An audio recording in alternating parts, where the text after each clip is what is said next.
இஸ்லாம், Christianity, Judaism, உலகத்தில் 3 முக்கியமான இந்த நம்பிக்கைகள் ஒரே தேவனைத்தான் குறிப்பிடுகின்றனவா? என்னிடத்துல கேட்கப்பட்ட அதிகமான கேள்விகள் இந்த கேள்வி ஒன்று. நாம் கிறிஸ்டியன்ஸாக இருக்கிறவங்க சொல்கிறாங்க, நாமளும் அந்த இஸ்லாமியர்கள் வழிபடக்கூடிய அந்த தெய்வத்தை தான் வழிபடுறோமா? யூதர்கள் அதே தெய்வத்தை தான், அல்லது யெகோவா, அல்லாஹ் அப்படிங்கிற தெய்வத்தை தான் வழிபடுகிறார்களா? இஸ்லாமியர்கள் அதே தெய்வத்தை தான் வழிபடுகிறார்களா? நாம் எல்லாரும் ஒரே கடவுளை நம்பிக்கொண்டு இருக்கிறோமா என்ற கேள்விகள்லாம் கேட்கும் பொழுது சில விளக்கங்களை தர நான் முற்படுகிறேன். ஏன்னு கேட்டீங்கன்னா, வெறும் பெயரை வைத்து மட்டும் நாம் எல்லாரும் ஒரே தேவனை வழிபட்டு கொண்டிருக்கிறோம் என்ற ஒரு முடிவுக்கு நாம் விடக்கூடாது. அதில் உள்ள நம்பிக்கைகள் தான் ரொம்ப முக்கியமான ஒன்றாக இருக்கிறது. இஸ்லாத்தினுடைய நம்பிக்கை என்ன, ஜுடாயிசத்தினுடைய நம்பிக்கை என்ன, கிறிஸ்டியானிட்டியுடைய நம்பிக்கை என்ன அப்படிங்கிறது ரொம்ப முக்கியம். இந்த உலகத்தில் முகமது நபி வந்த பொழுது 2 பிரதானமான நம்பிக்கைகள் இருக்கின்றன. ஒன்று ஜுடாயிசம், இன்னொன்று பார்த்தீங்கன்னா கிறிஸ்டியானிட்டி. இந்த 2க்கும் உள்ள வித்தியாசம் என்ன? ஜுடாயிசம், யூத மத மார்க்கத்தை நம்பக்கூடியவர்கள் இயேசு கிறிஸ்து என்கிற மெசியாவையும் அவரால் தான் பாவ மன்னிப்பின் நிச்சயம், பாவ மன்னிப்பு என்பதையும் அவர்கள் நம்புவதில்லை. இதுதான் ஜுடாயிசம். ஆனால் இயேசு கிறிஸ்துவை நம்பக்கூடியவர்கள், கிறிஸ்டியானிட்டி என்று சொல்லக்கூடியவங்க, அவங்க என்ன நம்புறாங்க அப்படின்னு பார்த்தீங்கன்னா, ஆதியாகமத்தில் இருந்தே இயேசு கிறிஸ்துவை குறித்து தான் இந்த பைபிள் வாக்குத்தத்தம் பண்ணுகிறது. ஆதியாகமம் 3ஆம் அதிகாரம் 15வது வசனத்திலிருந்து, உன் வித்துக்கும் ஸ்திரீயின் வித்துக்கும் பகை உண்டாக்குவேன் என்கிற அந்த வார்த்தை வருகிறது பார்த்தீங்களா? அந்த இடத்திலேயே இயேசு கிறிஸ்துவை குறித்து தான் முன்னறிவிப்போடு இந்த வேதாகமம் ஆரம்பிக்கிறது. இதை கிறிஸ்டியன்ஸ் நாம நம்பிக்கொண்டு இருக்கிறோம். இந்த 2 நம்பிக்கைகளும் இருக்கும் பொழுது, 3ஆவதாக முகமது நபி தனக்கு வெளிப்பாடு வந்ததாக நம்புகிறார். அவர் என்ன செய்கிறார்? இஸ்லாமியர்கள் அதை உண்மை என்று நம்புகிறார்கள், கிறிஸ்தவர்கள் யாருமே அதை உண்மை என்று நம்புவதில்லை. யூதர்களை குறித்து நமக்கு அதிகமாக தெரியாது, விஷயத்துக்கு வருகிறேன். முகமது நபி என்ன சொல்லுகிறார் அப்படின்னு பார்த்தா, யூத மார்க்கத்தையும் கிறிஸ்தவ மார்க்கத்தையும் 2லிருந்தும் சில கருத்துக்களை எடுத்துக்கொள்ளுகிறார். இதை ஒரு மார்க்கமாய் கட்டமைக்கிறார். யூத மார்க்கம் என்ன சொல்லுகிறது? பலியை குறித்து சொல்லும் பொழுது சின் ஆஃபரிங், பாவ மன்னிப்புக்காக பலி செலுத்த வேண்டும் என்கிற ஒரு போதனை ஆரம்பத்திலிருந்து பழைய ஏற்பாடு போதித்துக் கொண்டே இருக்கும். யூதர்கள் அதை திட்டமாய் நம்புகிறார்கள். பலவிதமான பலிகளை வைத்திருக்கிறாங்க.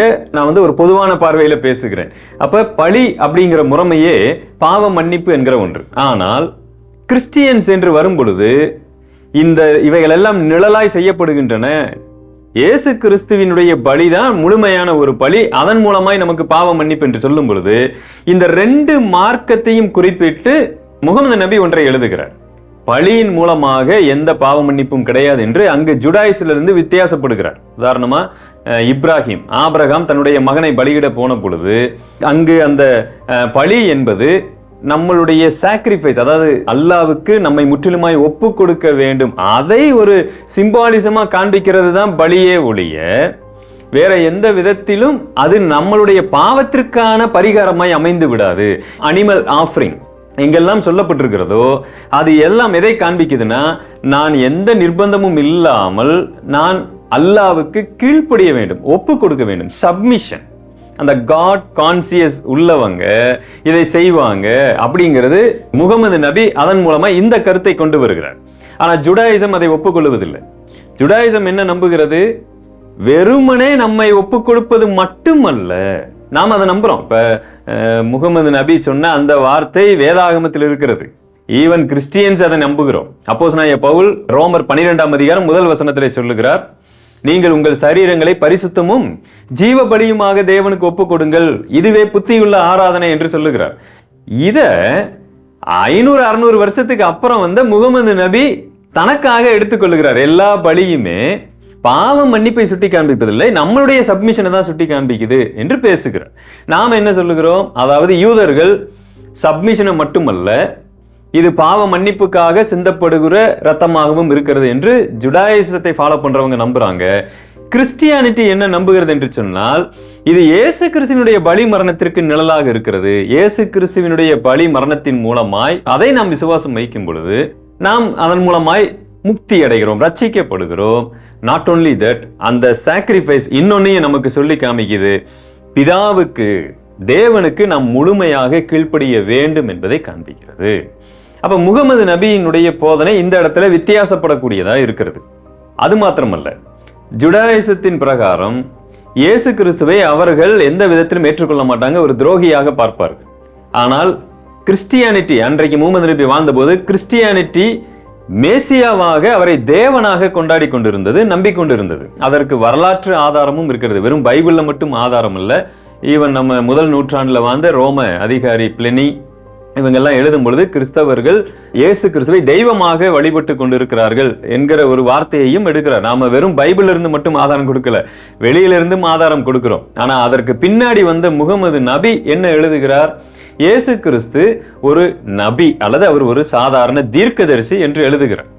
அது மாத்திரமல்ல, அவர் புதிய ஏற்பாட்டினுடைய புத்தகத்திலிருந்து சிலவற்றை எடுத்திருக்கிறார், பழைய ஏற்பாட்டு புத்தகத்திலிருந்தும் பலவற்றை எடுத்திருக்கிறார் என்பதற்கு அந்த குரானை வாசித்து பார்த்தாலே நமக்கு தெரியும். கிறிஸ்தவர்கள் என்ன நம்புகிறார்கள்?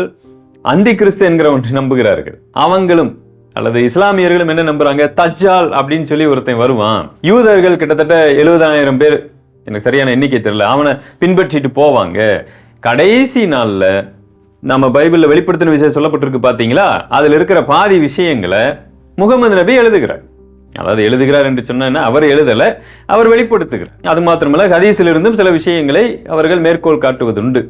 இப்ப நமக்கு தான் ஒரு குழப்பம் வருது. இந்த முகமது நபி என்ன செய்கிறார்? உண்மையிலே அவருக்கு வெளிப்பாடு தானா, இல்ல அன்றைக்கு இருந்த மார்க்க புத்தகமாகிய பைபிள், ஓல்ட் டெஸ்டமென்ட், நியூ டெஸ்டமென்ட்ல இருந்து அப்படியே எடுத்துட்டாரா? நமக்கு நன்றாக தெரிகிறது. யார் வாசித்து பார்த்தாலும் ஒரு விஷயத்தை எளிதாக புரிந்து கொள்ள முடியும். இது நான் அவர்களை மனது புண்படுத்தும்படியாக பேசவில்லை. ஒரே தேவன் நாம வழிபட்டு கொண்டிருக்கிறோம் என்று நம்புகிறவர்களுக்காக சொல்லுகிறேன், நிச்சயமாக இல்லை. ஏன்னா முகமது நபி வெளிப்படுத்தக்கூடிய அந்த தேவனாக வெளிப்படுத்தக்கூடியவர் கிறிஸ்டியன்ஸினுடைய நம்பிக்கையின் பிரகாரம் அவர் அதை சொல்லவில்லை, யூதர்களுடைய நம்பிக்கையின் பிரகாரமும் அதை சொல்லவில்லை. ஆக பேர் வேண்டுமானாலும் ஒன்றாக இருக்கலாம். அல்லாஹ் அப்படிங்கிற ஒரு அரபி பைபிள் எடுத்து நம்ம வச்சிருக்கிற புதிய ஏற்பாட்டு பைபிள், பழைய ஏற்பாட்டு பைபிள், அரபி பைபிள் எடுத்து பார்த்தீங்கன்னா அதுல அல்லாஹ் தான் இருக்கும். அது ஒரு காமன் நேம். தேவன் அப்படிங்கிறதுக்கு ஒரு காமனான ஒரு நேம். அதனால ஒரே தேவன் என்று எடுத்துக்கொள்ளக்கூடாது. அதான் நம்ம கிறிஸ்டியன்ஸை அவர் கவரும் பண்ணம் என்ன செய்கிறார் அப்படின்னு பார்த்தீங்கன்னா, கிறிஸ்தவர்கள் எப்படியாவது இஸ்லாமை ஏற்கணும், அதுக்காக அவர் ஒரு மெத்தடை பயன்படுத்துறாரு. கிறிஸ்துவை மோசமானவராகவோ தவறானவராகவோ அவர் சித்தரிக்கல, அவரை தீர்க்கதரிசியா காமிக்கிறார். ஆனா முக்கியமான நம்பிக்கையிலே அங்கே ஒரு மாற்றத்தை ஏற்படுத்துகிறார் முகமது நபி. என்ன அப்படின்னு பாத்தீங்கன்னா, இயேசு கிறிஸ்து சிலுவையில மரிக்கவில்லை, சாகவில்லை, அப்படியே அல்லாஹ் அவரை எடுத்துக்கொண்டு விட்டார். அப்ப என்ன ஆகுது அப்படின்னு பாத்தீங்கன்னா, இயேசுவையும் உயர்த்துவது போல ஆயிருச்சு. ஒரு சிலர் அந்த சந்தேகத்தில் இருக்கக்கூடியவங்களையும் தன் பக்கம் இழுத்த மாதிரி ஆயிருச்சு. இஸ்லாம் ஒரு திரித்துவத்தை போதிக்கிறது. அது சற்று வித்தியாசமானது. வாய்ப்பு இருந்தால் அடுத்த ஒரு பதிவில் நான் அதை குறித்து வெளிப்படுகிறேன். இஸ்லாம் போதிக்கும் திரித்துவம் என்ன அப்படிங்கிறத நான் போதிக்கிறேன். ஆனால் நல்லா கவனிச்சுக்குங்க, இந்த இயேசு கிறிஸ்து எடுத்துக்கொள்ளப்பட்டு விட்டார். அப்போ எடுத்துக்கொள்ளப்பட்ட என்ன ஆகும்? திரும்ப சாகணும். ஆகவே அவர் தஜ்ஜாலை அழிக்கும் போது திரும்ப எப்பையும் போல எல்லாரையும் போல மரித்து எல்லாரும் உயிர்த்தெழுவது போல அவரும் உயிர்த்தெழுவார் என்று முகமது நபி இஸ்லாமியர்களுக்கு வெளிப்படுத்துகிறார். இப்படி நிறைய முரண்பாடான கருத்துக்கள் இருக்கிறதுனால ஒன்றை தெரிஞ்சுக்குங்க, அது சரியா தவறா அப்படிங்கிறது நம்பிக்கை சார்ந்தது. நான் இஸ்லாத்தை ஏற்கவில்லை, ஆனால் அநேக இஸ்லாமிய நண்பர்களிடத்துல நான் எப்பயும் போல பழகி கொண்டு இருக்கிறேன், அவர்களும் என்னிடத்துல பழகி கொண்டு இருக்கிறாங்க. ஓகே, உங்களுடைய நம்பிக்கையின் பிரகாரம் நீங்கள் செல்லுகிறீர்கள், என் நம்பிக்கையின் பிரகாரம் நான் செல்லுகிறேன், எங்களுக்குள்ள நல்ல ஒரு அண்டர்ஸ்டாண்டிங் இருக்கு. அதற்காக அவர்கள் வழிபடுகிற தெய்வமும் நான் பின்பற்றுகிற தெய்வமும் ஒண்ணுதான் அப்படின்னு சொல்லுவது மிக முரண்பாடான ஒன்று. இது ஒரு பேசிக்கான ஒரு வெளிப்பாட்டை நான் உங்களுக்கு தந்திருக்கிறேன். அதாவது நாம யாருமே ஒரே தேவனை வழிபடவில்லை. ஜுடாயிசத்தினுடைய தொடர்ச்சியாக கிறிஸ்டியானிட்டி இருக்கிறது. பழைய ஏற்பாடு முழுவதுமாக இயேசு கிறிஸ்துவை சுட்டி காண்பிக்கிறதுனால நாம் அப்படி தொடர்ச்சியாக ப்ராக்ரெசிவ் ரெவலேஷனை நம்புறோம். நாம இந்த பலிகள் எல்லாம் இயேசு கிறிஸ்துவை சுட்டி காண்பிக்கிறது, அதனால இயேசு கிறிஸ்து வந்ததுனால இப்ப பலி இல்லை என்றெல்லாம் நாம நம்பிக்கொண்டிருக்கிறோம். பாத்தீங்களா? உண்மைதான், அதுதான் உண்மை. ஆனால் அதை ஜுடாயிசமும் ஏற்பதில்லை, இஸ்லாமும் ஏற்பதில்லை. இதுல இஸ்லாம் முற்றிலும் வித்தியாசமான ஒன்றை போதிக்கிறது. ஆனால் அவைகள் பழைய ஏற்பாட்டிலிருந்தும் புதிய ஏற்பாட்டிலிருந்தும் நிறைய கருத்துக்களை உள்ளடக்கி இருக்கு. இப்போ ஒரு சாதாரண மனிதனை நான் பார்க்கும்போது எப்படி அதை பார்ப்பேன்? முகமது நபி வேண்டுமென்றே பழைய ஏற்பாட்டிலிருந்து புதிய ஏற்பாடு அன்னைக்கு அந்த புத்தகம் இருக்கிறது, அவர் வேண்டுமானால் அது கரப்ட் ஆயிடுச்சு அப்படின்னு சொன்னாலும் கூட இவர் இது ரெண்டிலும் இருந்து எடுத்துக்கொண்டு ஒரு புதிய மார்க்கத்தை அவர் உருவாக்கி இருக்கிறார் என்றுதான் எனக்கு என்ன தோன்றுகிறது. அதை நான் ஒரு வெளிப்பாடாக நான் பார்ப்பது இல்லை. நீங்க இதை எப்படி புரிஞ்சுக்கிட்டீங்களோ அதன் அடிப்படையில் உங்களுடைய நம்பிக்கையை வைத்துக் கொள்ளுங்க. அடுத்த பதிவில் உங்களை நான் சந்திக்கிறேன். தேங்க்யூ. God bless you.